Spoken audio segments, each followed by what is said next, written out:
திருச்சிற்றம்பலம். திருநாவுக்கரசு பெருமான் அருளிய திரு அங்கமாலையில் 6ஆம் பாடல். நெஞ்சே நீ நினையாய், நெஞ்சே நீ நினையாய், நிமிர் புன்சடை நின்மலனை மஞ்சாடும் மலை மங்கை மணாளனை நெஞ்சே நீ நினையாய். நெஞ்சே நீ நினையாய், நிமிர் புன்சடை நின்மலனை மஞ்சாடும் மலை மங்கை மணாளனை நெஞ்சே நீ நினையாய். நெஞ்சினுடைய வேலை என்னன்னு திருநாவுக்கரச பெருமான் என்ன சொல்கிறாரு? நினைக்கிறது. யாரை நினைக்கிறது? சிவபெருமானை. எப்படிப்பட்ட சிவபெருமானவன்?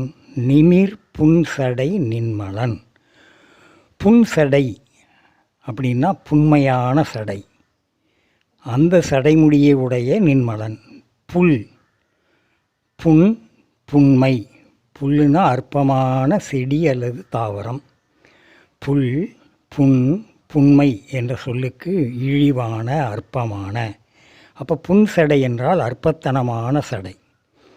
அப்போது சிவபெருமானுடைய ஏக இறைவன் என்று சொல்லக்கூடிய ஒரே இறைவனாக இருக்கக்கூடிய அந்த சிவபெருமானுடைய சடை அப்படி அற்பத்தனமான சடைமுடியாக ஆகுமா? சாமியினுடைய சடையை அற்பத்தனமானதுன்னு சொல்லலாமா?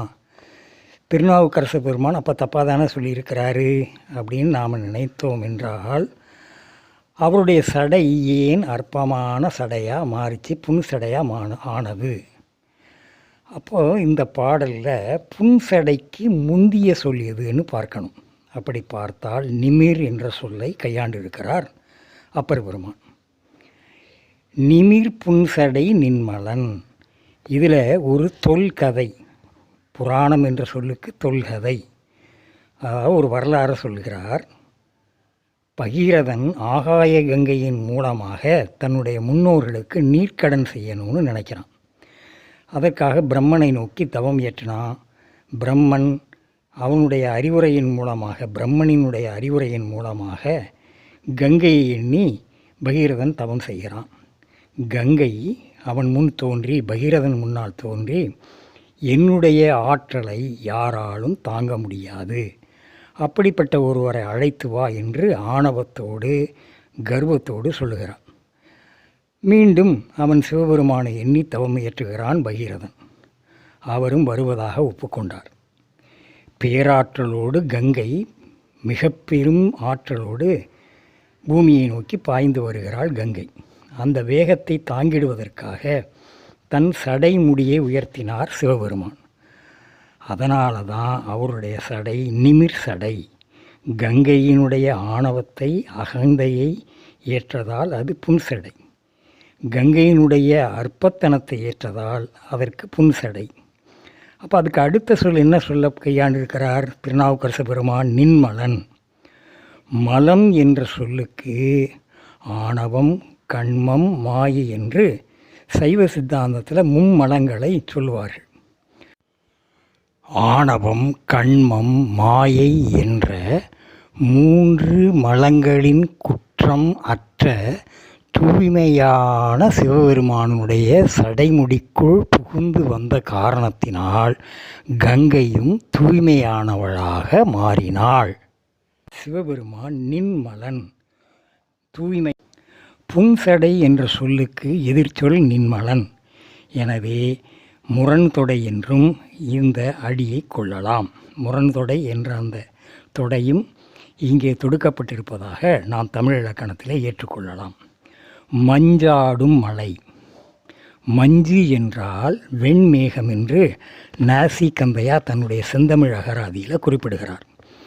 இப்போ நீங்கள் குற்றாலத்துக்கு போனீங்கன்னா அந்த மலை உச்சியை சென்று அடைந்தீர்கள் என்றால் அங்கே வெண்மையான மேகங்கள் கீழிருந்து புறப்பட்டு வருவது போல தோன்றும். அப்போ மஞ்சாடும் மலை, வெண்மேகங்கள் சூழ்ந்த இமயமலை. இமயமலையினுடைய அதிதெய்வமாக திகழ்ந்த தேவன் தனக்கு மகளாக பார்வதியே வர வேண்டும் என்று வேண்டினான், தவம் இருந்தான். பார்வதி அம்மையே அவனுடைய திருமகளாக அவதரித்தாள். மலைகளினுடைய அரசன் இமயம். எனவே அவனது மகள் மலைமகள் பர்வதராசனின் மகள் பர்வதவர்த்தினி பார்வதி. மஞ்சாடும் மலை மங்கை, மலையாக திகழ்ந்த பர்வதராசனது மகள். இதில் பர்வதராசனது அது என்ற 6ஆம் வேற்றுமை உருவு அங்கே தொக்கி நின்றதால் 6ஆம் வேற்றுமை தொகை. மங்கை மணாளன், மங்கைக்கு மணாளன்.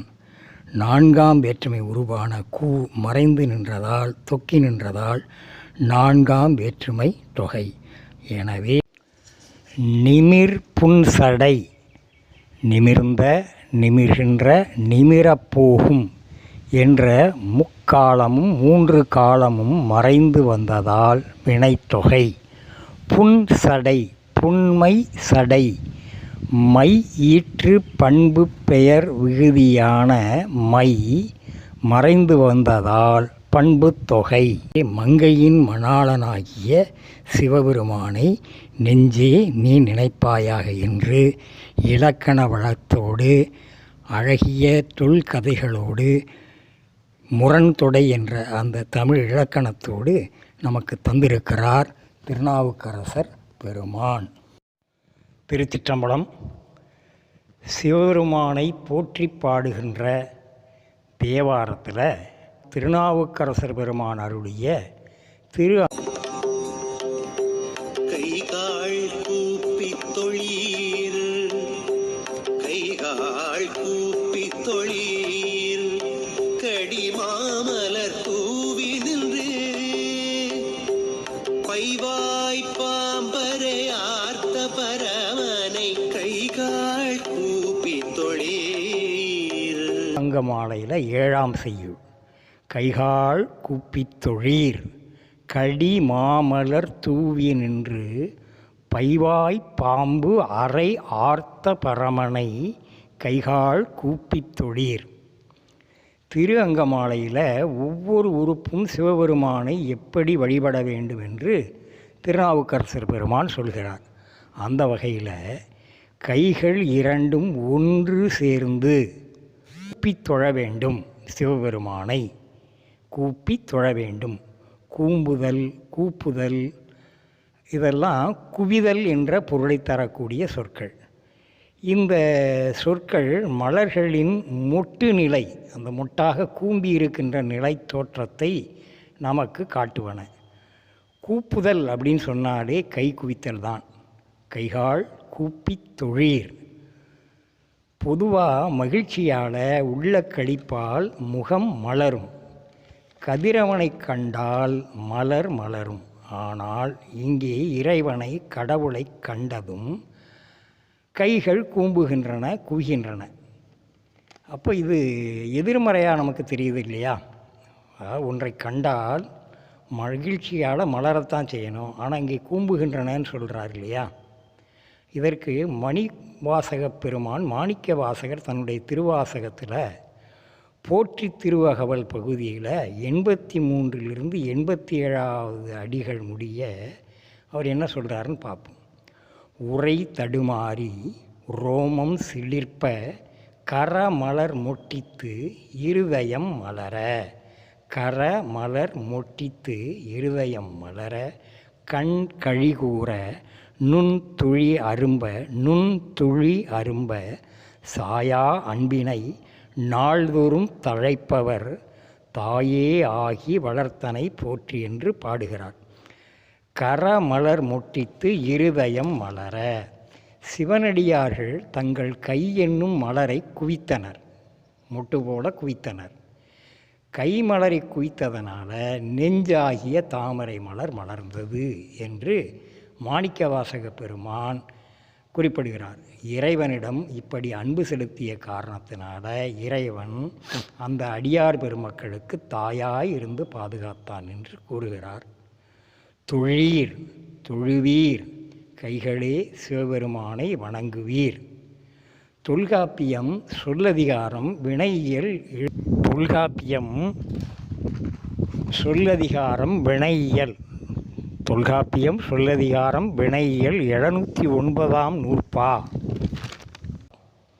தொழீர் என்ற சொல்லுக்கு அது சொல்லக்கூடிய அந்த இலக்கணம் என்ன என்பதை பார்ப்போம். இர், ஈர், மின் என வரும் மூன்றும் பல்லோர் மருங்கினும் பலவற்று மருங்கினும் சொல் ஓர் அணைய என்மனார் புலவர். 708ஆம் நூற்பாவில் முன்னிலை கிளவி என்று தொல்காப்பியர் ஆரம்பிக்கிறார். நூற்பாவில் இந்த முன்னிலை சொற்களில் எப்படி வரும் அப்படிங்கிறத குறிப்பிடுகிறார்.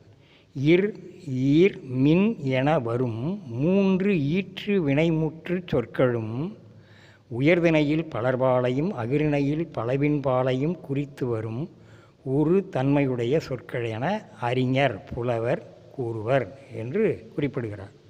கைகால் என்பது முன்னிலை பன்மை. எனவே தொழு என்னும் வினைச்சொல்லின் பின்னர் ஈர் என்னும் ஈற்று வினைமுற்றுச் சொல்லை அப்பர் பெருமான் கையாண்டார். கடி மாமலர். கடி என்பது உரிச்சொல். இந்த சொல்லுக்கு தொல்காப்பியம் சொல்லதிகாரம் உரியியல்ல 866வது நூற்பாவில் இந்த கடி என்ற சொல்லுக்கு 10 பொருட்களை தொல்காப்பியர் குறிப்பிடுகிறார். இங்கு நாம் புதுமை என்ற அந்த பொருளை மட்டும் எடுத்துக்கொள்வோம். மனம் என்றும் கடி என்ற சொல்லுக்கு பொருள் உண்டு என்று அகராதிகளில் குறிப்பிடப்பட்டிருக்கு. அப்போ புதிய நறுமணம், கடி என்ற சொல்லுக்கு புதிய நறுமணம் வீசும் மலர். அது எப்படிப்பட்ட மலர்? மாமலர். மாமலர் என்றால் அழகிய மலர். புதிய நறுமணம் வீசுகின்ற அழகிய மலரை தூவி நின்று, கைகளால் தூவி நின்று என்ன செய்யணுமா? பைவாய் பாம்பு. பைவாய் பாம்பு, பை என்ற சொல்லுக்கு பச்சை வண்ணம் என்று பொருள். அப்போ பச்சை வண்ணத்தை பெற்றிருக்கிற வாயை உடைய பாம்பு. திருவாசகத்தில் மாணிக்க வாசக பெருமான் திருவேசரபு பதிகத்தில் 4ஆம் செய்யுள்ள என்ன சொல்கிறாருன்னா, பச்சைத்தாள் அறவாட்டி. பசுமையாக இருக்கின்ற தாள்னா நாக்கு. அந்த பச்சை வண்ணத்தில் உடைய நாக்கை பெற்றிருக்கிற பாம்பை ஆட்டக்கூடிய பாம்பாட்டின்னு சிவபெருமானை பாடுகிறார். தாள் என்பது நாக்கு. டுளுளுளு என நாவை ஆட்டுவதால், என்று நாவை ஆட்டுவதால் அதற்கு தாளாட்டு என்று பெயர். லுளுலு என்று நாவை ஆட்டுவதால் தான் அதை லுல்லபி என்று ஆங்கிலத்தில் குறிப்பிடுகிறார். ஆகவே அந்த தாள் என்றால் நாக்கு. பச்சைத்தாள், பச்சை வண்ணமுடைய நாக்கை பெற்றிருக்கிற பாம்பை ஆட்டக்கூடியவன் சிவபெருமான் என்று அவரை பாம்பாட்டி என்று கேலியும் கிண்டலும் செய்கிறார். அவர் தோழமை பெற்றிருக்கிற காரணத்தால், சிவபெருமானிடத்தில் அன்பு செலுத்துகிற காரணத்தால். பச்சை நிறத்து நாவை உடைய அந்த வாயை உடைய பாம்பு, பைவாய் பாம்பு அரை ஆர்த்த. இதில் பைவாய் என்பது பசுமை கூட்டல் வாய் என்று பிரித்து பொருள் கொண்டால் பண்பு தொகை. பைவாய் என்பது பண்பு தொகை. அந்த பசுமை என்ற அந்த மையீற்று பெயர் பண்பு பெயர் மறைந்திருப்பதனால், மை என்ற அந்த பண்பு பெயர் விகுதி மறைந்திருப்பதனால் பண்பு தொகை. அரை என்ற சொல்லுக்கு இடுப்பு, ஞான் என்ற சொல்லுக்கு கயிறு என்றும் பொருள். அரைஞான், இடுப்பு கயிறு, அது அரைஞான். அதை நாம் இன்றைக்கி வழக்கத்தில் அரணா கயிறுன்னு சொல்கிறோம். பைவாய் பாம்பு அரை ஆர்த்த பரமன். ஆர்த்தல் என்ற சொல்லுக்கு கட்டுதல் என்று பொருள். அப்போது அந்த பாம்பை சிவபெருமான் என்ன செய்திருக்கிறாரு? புலியின் தோலை இடையில கட்டியிருக்காரு. அந்த தோல் அவிழ்ந்து விழாமல் இருப்பதற்காக இடுப்பில் உடுத்திருக்கிற அந்த தோலுக்கு மேலே இடுப்பு கயிறாக பாம்பை கட்டியிருக்கிறார்.